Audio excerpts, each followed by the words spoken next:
aucune raison n'en valait vraiment la peine au final. Bah tout est dit. Hola, les gens de YouTube. Lorsqu'on sortait de l'école, du collège ou du lycée, la plus grande question que nous posaient nos parents c'était « T'as eu des notes aujourd'hui ?» Et beaucoup d'entre nous cherchaient à avoir des bonnes notes, mais pas toujours pour les mêmes raisons. C'est pourquoi le concept de cette vidéo est un petit peu particulier par rapport à d'habitude. Comme Instagram c'est le réseau où j'ai un peu plus de monde, une plus grosse communauté que sur les autres réseaux, je vous ai mis à contribution. Allez, on est parti!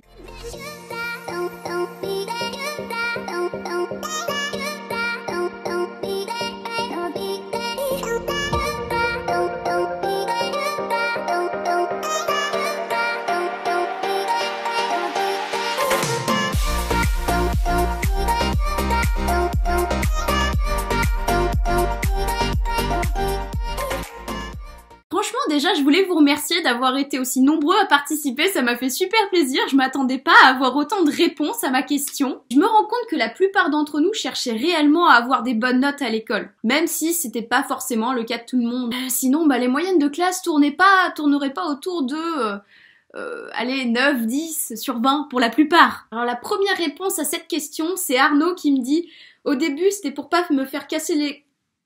par mes parents. » Et ensuite pour avoir le sentiment de progresser. Alors effectivement, les parents sont toujours derrière nous. Ça commence dès qu'on est petit, dès qu'on est à la maternelle des fois.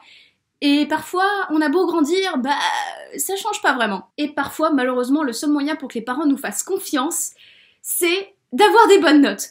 Au moins, ils sont pas toujours derrière nous à nous dire « Bon alors, t'as fait ci, t'as fait ça, est-ce que t'as fait tes devoirs ?» La question préférée des parents. Et c'est vrai que pour répondre à ta deuxième réponse, Arnaud, effectivement, avoir l'impression de progresser, c'est vrai, plus t'as des bonnes notes, plus t'es fier de toi, en fait, et t'as envie de faire toujours mieux, de faire toujours plus. Même quand c'est pas forcément une matière que t'aimes énormément, t'as envie de montrer que t'es bon dans ce truc, t'as envie d'être meilleur. Le fait d'avoir envie de se challenger comme ça, c'est bien dans la vie de tous les jours. C'est le bon côté des notes. Alors la deuxième réponse, c'est Sissi qui me dit « Parce que c'est le seul truc qui me permet d'avoir une certaine confiance en moi. » Mon Dieu, mais c'est exactement ça que je trouve horrible dans le système de notes en fait. Tu nais là-dedans, tu grandis là-dedans, et les gens ne voient que ça. Le maître ou la maîtresse peut te juger par tes notes, tes parents peuvent te juger par tes notes, les autres te jugent par tes notes. En fait, c'est simple.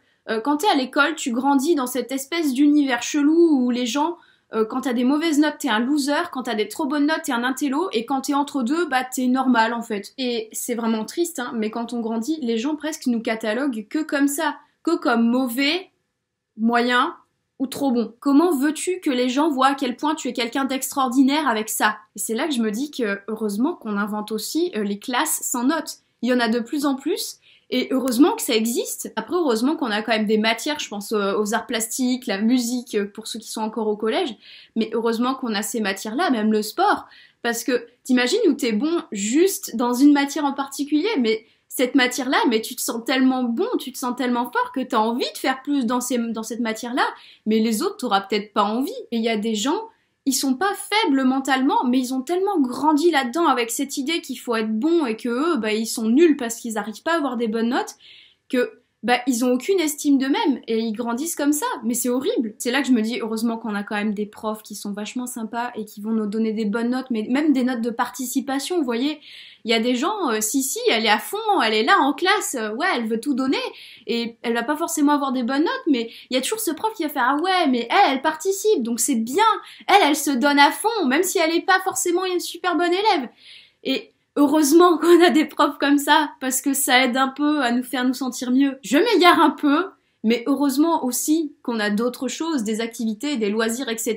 Il n'y a pas que les notes dans la vie. Et si une note est nulle, c'est pas toi qui es nul. Ta note, mais pas toi. À partir du moment où tu sors des études, même si tu fais un truc genre, je sais pas, tu bosses chez McDo, des notes, tu n'en as plus. Ça n'existe plus. Ça existe que dans l'apprentissage, école, collège, lycée, université.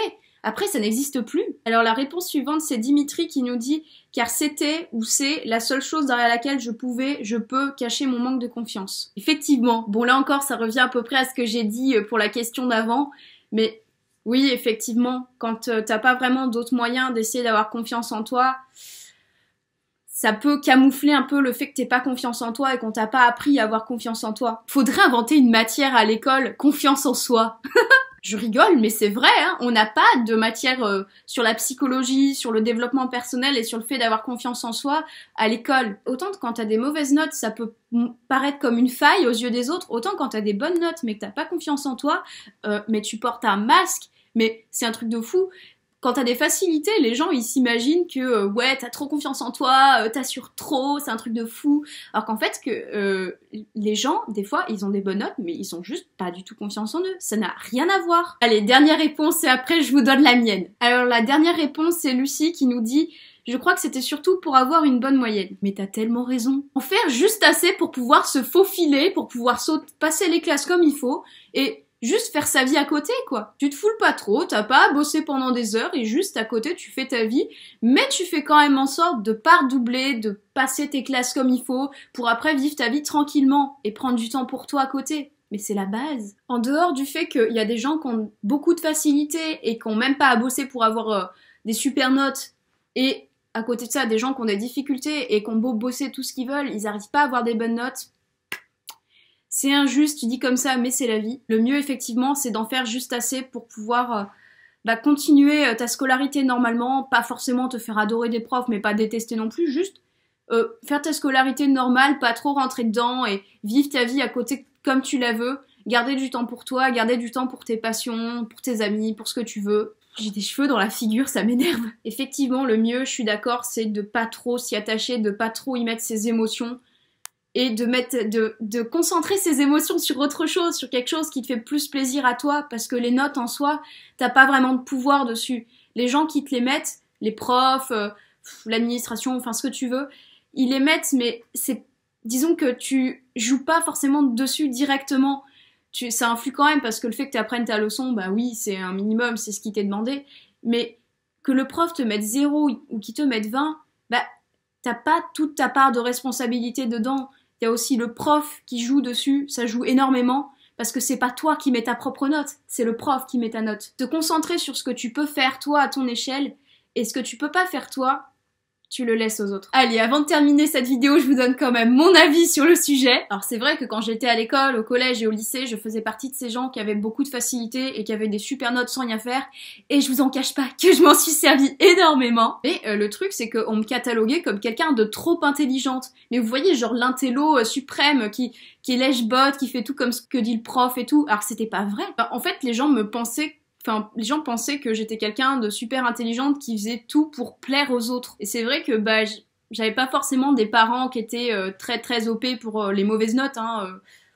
Je me faisais crier dessus, enfin voilà, j'avais des parents comme les autres parents, quoi. Mais finalement, en fait, je me servais de mes bonnes notes pour faire autre chose avec. Je m'en suis servie pour donner la confiance à mes parents et pour donner la confiance à mes profs. Alors là, vous pouvez être sûr que les premières semaines de cours après la rentrée, j'étais devant, en train d'écouter ce que disait le prof, et dès que les premières bonnes notes tombaient, paf, je me mettais au fond de la classe pour dessiner. Et ouais, je me servais de mes bonnes notes, en fait, mais plus à titre de challenge, à titre de défi, de jeu, que vraiment juste pour avoir une bonne note pour le contrôle et tout oublier ma leçon derrière. Je voulais le retenir parce que pour moi, les leçons qui étaient données, ça avait un certain sens. Si le prof donnait ces leçons-là, c'est parce qu'il y avait un sens à ça, et quand je trouvais pas de sens, juste je les apprenais pas. Mais il fallait au préalable que je trouve un sens aux leçons pour vraiment les apprendre et vraiment faire le travail jusqu'au bout et avoir une super note à la fin. Et j'avais pas forcément toujours des bonnes notes, hein. Le bac de philo, oui, parce qu'en L, on avait un bac qui était co F7 pour la philo. Ouais, ça fait mal, hein.